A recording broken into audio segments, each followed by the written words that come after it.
This is the biggest antitrust hearing since the days of Bill Gates and Microsoft 22 years ago. In the end, Microsoft settled with the US government and was forced to change. Today, some accuse America's most powerful tech CEOs of running monopolies once again.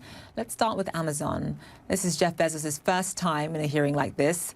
Lawmakers are concerned that because Amazon both operates a marketplace and sells its own products in that same marketplace, it abuses the data it collects to root out any smaller competition.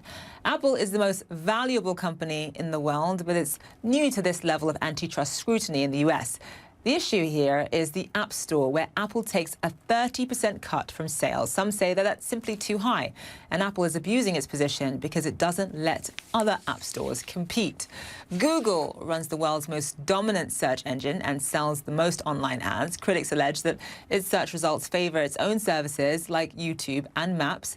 And Facebook has the smallest market cap of the four, but sits at the crux of many thorny political issues. From an antitrust perspective, Facebook's aggressive acquisition strategy is under fire. They talked a lot about Instagram during the hearing. After buying up that particular app and WhatsApp, lawmakers fear the data Facebook collects on billions of users allows it to quash rivals. With me now, Nicholas Thompson is the editor-in-chief of Wired. Donny O'Sullivan follows disinformation, politics and tech for us here at CNN. So, Donny, let me start with you. How high was the stake here for these four CEOs and how well did they do? Yeah, this is a huge day for them. Of course, we've seen before that Congress makes a lot of noise about regulating the tech industry, but sometimes or hasn't delivered, frankly. I thought that one of the most substantive items we've seen so far in this hearing that is still ongoing is this committee. Today's hearing is really just a part of a much wider, broader, months-long investigation by this committee. And as part of that, they have obtained documents from these companies. And Mark Zuckerberg was asked by the Democratic representative Jerry Nadler about internal Facebook communications from 2012. That's the year Facebook bought Instagram. And in those emails, Zuckerberg describes Instagram as being potentially very disruptive.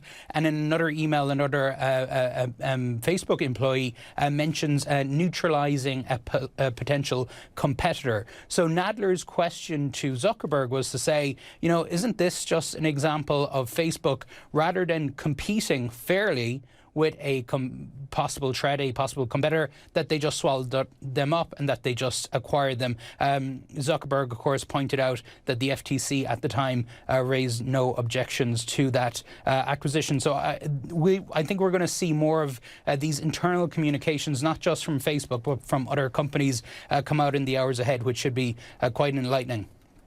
And Nicholas, obviously there was some talk about conservative bias and misinformation. Donny actually just brought up some questions asked by Jerry Nadler. Just wondering whether you thought overall, we're only about an hour and a half in to this hearing, but did you think that lawmakers, when it came to antitrust and competitive issues, are lawmakers here asking the right questions?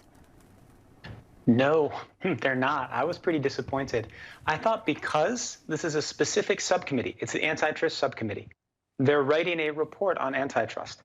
I thought this hearing will be very focused on the law. I thought it'd be really focused on antitrust.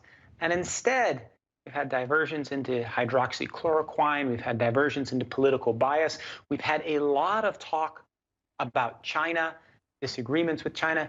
Those issues are all tangential to antitrust. They're not at the core. We have had some moments, as with just described with Jerry Nadler, where the representatives have asked about market power and abuse of market power. And in particular, the question with Instagram, which is, do these companies have so much data, in fact, so much secret data, that they're able to identify and kill or crush competitors before those competitors even know how fast they're growing? That is a huge question. And at the very least, we know from the Instagram documents that someone on the committee is on it, even if the others are asking about hydroxychloroquine or what else. Okay. And Donny, that question that Mark Zuckerberg had to field on the acquisition of Instagram and quashing competition, how good of a job did he do of answering that question, do you think? Well, I mean, he brought up that the FTC at the time approved it, but now the FTC has a very different makeup and dynamic. So I think drawing attention to that may not have been the wisest move on Zuckerberg's part. But to Nicholas's point, I mean, I think we're going to see more and more sort of partisan questions as the evening continues here.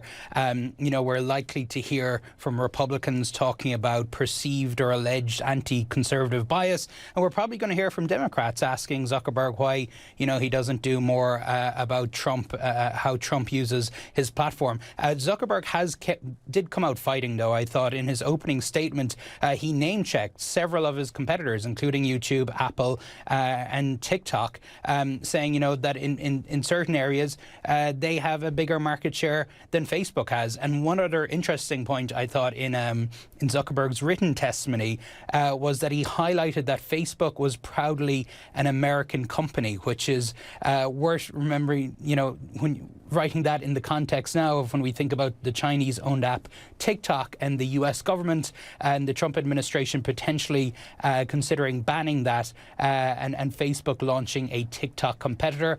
All these things are related, and I think we might hear more questions about China.